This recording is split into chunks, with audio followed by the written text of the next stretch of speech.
দশম জাতীয় সংসদের 226 জন সদস্যই কোটিপতি বলে জানিয়েছে সুশাসনের জন্য নাগরিক সুজন।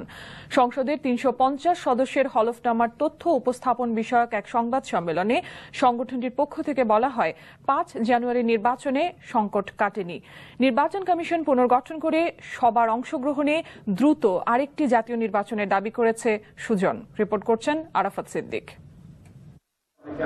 সংসদ নির্বাচনের 3.5 মাস পর নির্বাচিত সদস্যদের দেয়া হলফনামার তথ্য বিশ্লেষণ করে সুজন বলছে, নির্বাচিতদের অর্ধেকেরই পেশা ব্যবসা। রাজধানীর ঢাকা রিপোর্টার্স ইউনিটিতে সংবাদ সম্মেলনে তুলে ধরা হয় দলভিত্তিক সংসদ সদস্যদের এসব তথ্য। এতে জানানো হয় 350 সংসদ সদস্যদের মধ্যে 226 জনেরই সম্পদ কোটি টাকার উপরে। এদের মধ্যে আবার 94 জনের সম্পদ 5 কোটি টাকারও বেশি, যাদের 92 জনই ক্ষমতাসীন আওয়ামী লীগের এমপি। এসব কোটিপতিদের বেশিরভাগই বিনা প্রতিদ্বন্দ্বিতায় নির্বাচিত হয়েছেন। ভোটাভুটির মাধ্যমে যেসব কোটিপতি সংসদে এসেছেন তাদের সংখ্যা কম।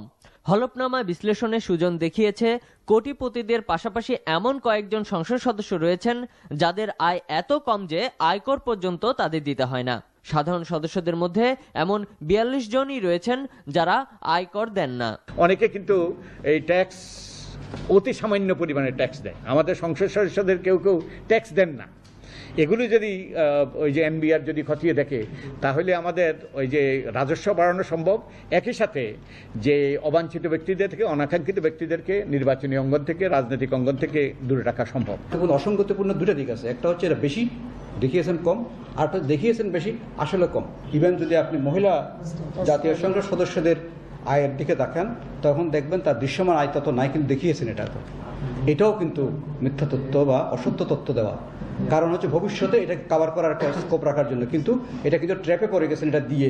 এখন যদি এটা ইনভেস্টিগেট করে, এখন যদি পাওয়া না যায়, তাহলে এটা কেন দিলেন, এই প্রশ্নটা আসবে। কিন্তু সংবাদ সম্মেলনে নির্বাচন কমিশন পুনর্গঠনেরও দাবি করা হয়। এই কমিশন দিয়ে হবে না, কারণ তারা যদি বলে তারা থাকলেও যদি এই রকম কারচুপি হয় এবং তারা কোনো দায় নেবেন না, তাহলে দায় নেবে কে? আমাদের সেরকম একটা প্রতিষ্ঠান দরকার, সেরকম কিছু ব্যক্তি দরকার যারা দায় নেবে।